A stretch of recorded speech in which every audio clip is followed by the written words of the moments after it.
Hi, my name is Akshit Malhotra and I am going to teach you integration. Integration basically differentiation का opposite है.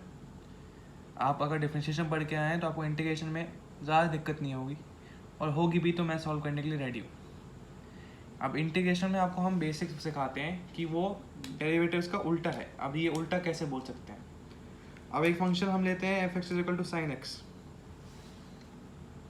F x is equal to sine x. अगर हम इसका derivative निकालें F dash x तो वो आएगा cos x. अगर तो ये इसका साइन एक्स का डेरिवेटिव है कॉस एक्स. अगर हम कॉस एक्स को इंटीग्रेट करें तो उसका आंसर आता है साइन एक्स, जो कि बिल्कुल उल्टा है.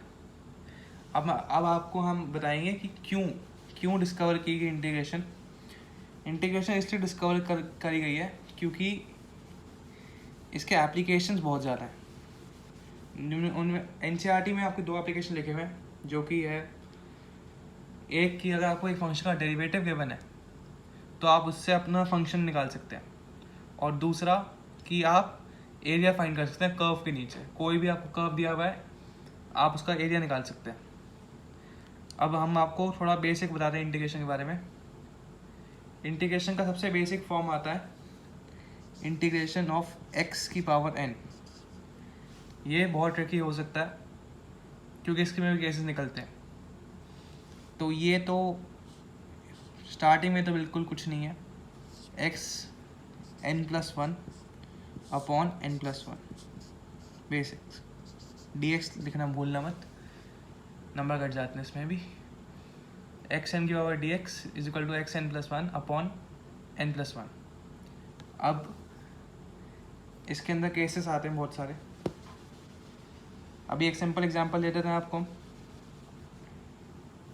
जैसे ले लो आप एक्स स्क्वायर ले लो, तो integration of X square is equal to X cube by three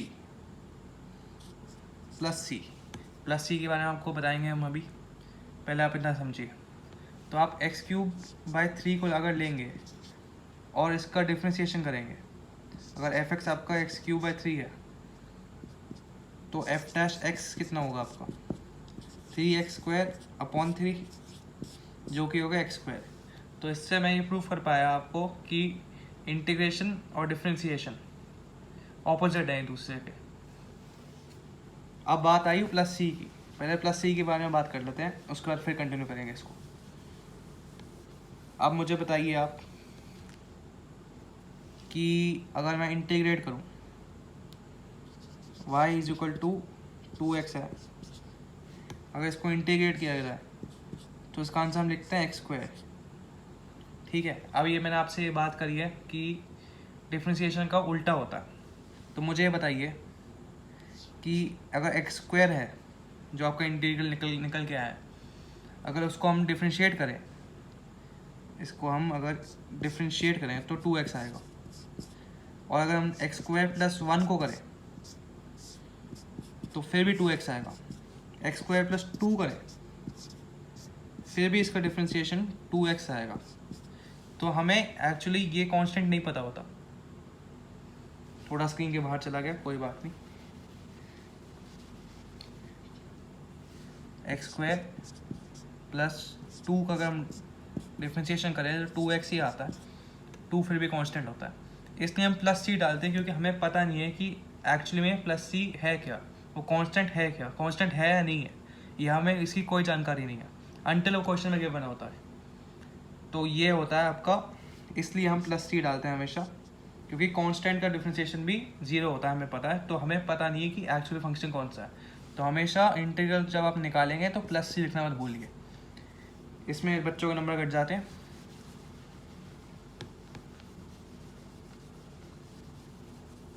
तो ये सबसे बेसिक फॉर्म हुई integration of x n d x is equal to x n plus one upon n plus one.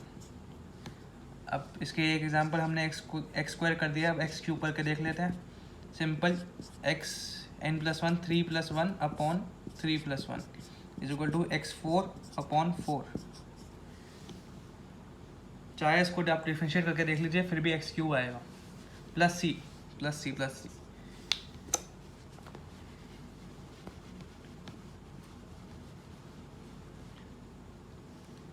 अब इसमें थोड़ा ट्रिकी वाला part जो मैं कह रहा था, एक्स की पावर अगर हम 5/2 ले लें, अब इसको मैं अगर इंटीग्रेट करूँ मैं, तो x 5/2 plus 1 upon 5/2 plus 1 is equal to x, नीचे लिख लेते हैं थोड़ा,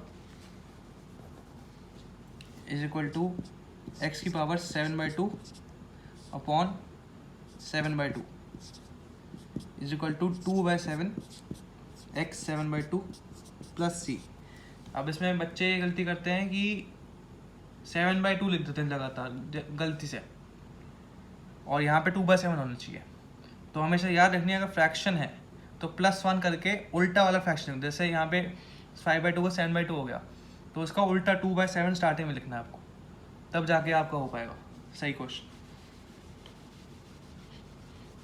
एक और लेते हैं ऐसा, अगर हम इंटीग्रेट करें x की पावर 4/3 को, तो फिर से xn+1 upon n+1 is equal to 3/7 x 7/3। ये मैंने शॉर्टकट में लगा दिया है, आपको बताया मैंने, इसका उल्टा कर देना है स्टार्टिंग के टर्म को, कांस्टेंट को।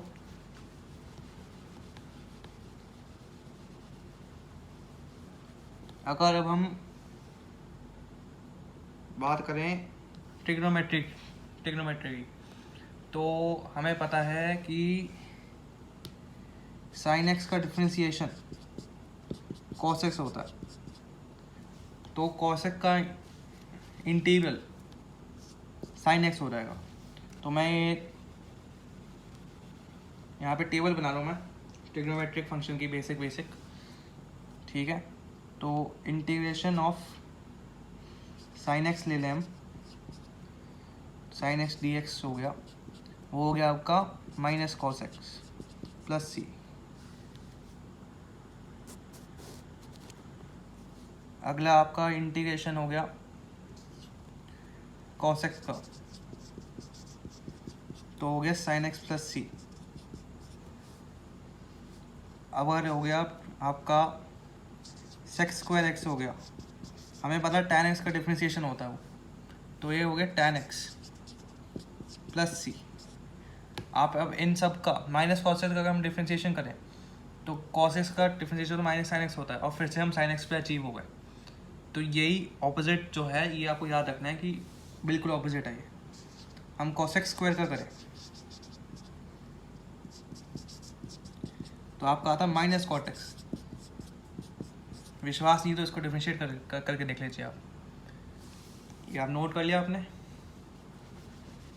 पॉज करके नोट कर लेना। अगला सेक एक्स टेन एक्स, सबको पता है सेक एक्स प्लस सी। कॉसेक एक्स कॉट एक्स, सबको पता है इसका भी, माइनस कॉसेक एक्स प्लस सी। ये भी नोट कर लीजिए।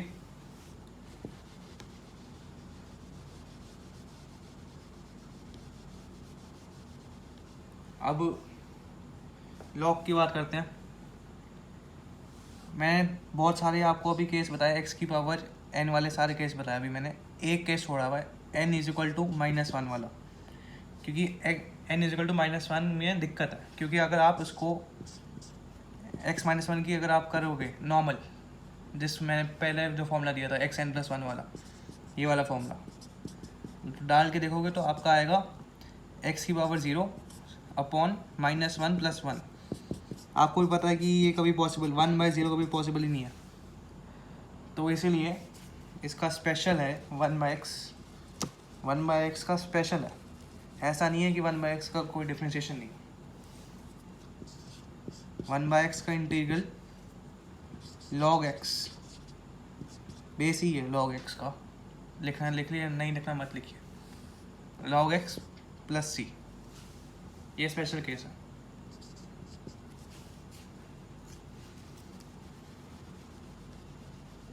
ये याद करना पड़ेगा। और e की पावर x तो आपको पता है डिफरेंशिएशन भी सेम है, इंटीग्रेशन भी सेम है, तो ये e की पावर x हो गया इज इक्वल टू e की power x plus c।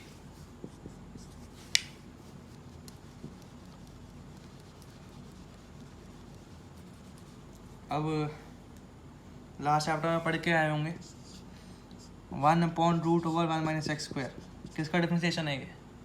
Sign inverse x का, तो sine inverse x plus c। Similarly -1/√1 minus X square का cos inverse x plus c, और ऐसे ही 1/1 प्लस एक्स स्क्वायर का tan inverse x plus c। ये पिछले चैप्टर में पढ़ के आए, अब इसका डिफरेंशिएशन करेंगे तो ये आ जाएगा।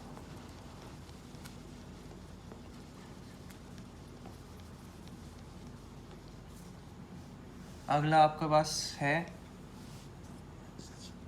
-1/1 प्लस एक्स स्क्वायर का integration cot inverse x plus c, और अगला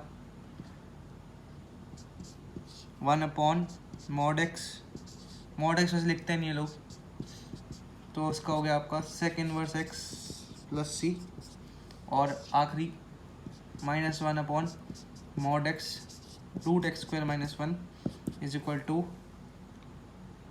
cosec inverse x plus c। बस अब मैं आपको एक दो बेसिक रूल और बताता हूँ और आपकी इंट्रोडक्शन टू इंटीग्रेशन ख़त्म हो जाएगी। अब बेसिक रूल्स मैं बता देता हूँ आपको। एक इंटीग्रेशन में अगर एक कांस्टेंट है यहाँ पे k कोई, और यहाँ पे आपको फंक्शन है और dx है, तो आप इसको k को बाहर निकाल सकते हैं, k f x dx हो जाएगा। ये कांस्टेंट बाहर आ जाएगा। एग्जांपल दे देते हैं सिंपल सा। अगर आपको मैं बोलूँ 2 sin x को इंटीग्रेट करके दिखाइए, तो आप 2 बाहर निकाल दीजिए और sin x dx को इंटीग्रेट कर दीजिए, जैसे आपको फॉर्मूले से बता रखा है मैंने। तो 2 माइनस 2 cos x आ जाएगा और प्लस कांस्टेंट, ये मत भूलिएगा। तो ये रहा आपका आंसर बेसिक। ये थी प्रॉपर्टी नंबर 1। दूसरी बेसिक कि अगर F x plus D x दो फंक्शन गिवन है और आपको एडिशन में गिवन है, तो आप चाहे तो ये भी कर सकते हैं, ये is equal to f x d x plus g x d x भी कर सकते हैं। दो फंक्शन को अलग अलग सॉल्व कर सकते हैं। इसमें एक्सप्लेनेशन आपकी ज़रूरत है तो मैं फिर भी एग्जांपल लेता हूँ। एक सिंपल सा एग्जांपल लेते हैं, एक इंटीग्रेशन ऑफ x प्लस 2। तो या तो आप एक बारी में कर लो या तो अलग अलग से कर लो। Integration of x dx plus integration of 2 dx, x n plus 1/n+1 x square by 2 plus 2 dx का 2x, कांस्टेंट का x लग जाता। सिंपल सी बात है, कांस्टेंट का अगर हम इंटीग्रेशन करेंगे। आगे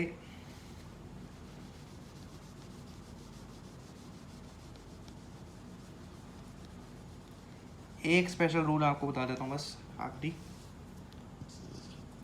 कि अगर sin 2x है और आप इसको सीधा इंटीग्रेट करना चाहते हैं, तो इसको आप लिख दीजिए माइनस cos 2x अपॉन 2। अभी हमने चेन रूल पढ़ा था डिफरेंशिएशन में, जिसमें हम 2 को आगे लिखते थे। तो इसी चेन रूल को बीट करने के लिए हम 2 नीचे लिख देते हैं। जो भी कांस्टेंट इसमें होता है 2x में डोमेन में, इसको हम नीचे डिवाइड कर देते हैं फिर से। अब आपको विश्वास नहीं है तो इसको करके देख लीजिए, डिफ्रेंशिएट कर लेते हैं इस चीज़ को हम। y is equal to minus cos 2x upon 2 को डिफ्रेंशिएट करके देखते हैं हम। y डैश निकालते हैं इसका हम। हमें पता है माइनस आप तो बाहर निकल जाएगा। कॉस 2x का क्या होता है डिफ्रेंशिएशन, माइनस साइन 2x, और चेन रूल की वजह से 2 का बाहर आ जाएगा एक और, माइनस साइन 2x और इंटू 2 कटा, माइनस माइनस प्लस हो गया, साइन 2x वापस आ गया, जो कि जिससे स्टार्ट किया था हमने। तो बेसिकली चेन रूल को बीट करने के लिए इसमें एक और चेन रूल हम मान सकते हैं, उल्टा चेन रूल मान सकते हैं कि जो भी कांस्टेंट है इसके अंदर 2x है, 3x है, 4x है, तो इसको चेंज कर सकते हैं। अब e की पावर 2x ले लो आप, तो ये e की पावर, हमको पता है e की पावर x नॉर्मल कैसे होता है, वो इसका e की पावर x ही आता है, तो इसको हम e की पावर 2x ही लिखेंगे। लेकिन इसके अंदर 2 है, इसके अंदर डोमेन में, तो उसको हम 2 से डिवाइड करेंगे, नेसेसरी है। और आप ले लीजिए, और क्या एग्जांपल है आपके लिए, सेक्स स्क्वायर 2x, 2 छोड़िए आप 3 ले लीजिए आप, सेक्स स्क्वायर 3x हो गया, तो tan 3x हो जाएगा, लेकिन फिर भी 3 से डिवाइड करेंगे। इसको भी प्रूफ कर देते हैं, y डैश निकालिए, y अगर हम मान लें, इसको अगर हम y मान लें तो y डैश निकालिए, सेक्स स्क्वायर 3x अपॉन 3 पहले से गिवन था, और चेन रूल की वजह से 3x का 3 आ गया। अब इसी से स्टार्ट किया था, इसका डिफरेंशिएशन आ गया। अब यही थे बेसिक। अगले वीडियो में आपको मैं NCERT की पार्ट एक्सरसाइज 1 के मैं आपको क्वेश्चन आंसर्स डिस्कस करता हूँ आपके साथ। चलो तब तक पढ़ते रहिए, शुक्रिया।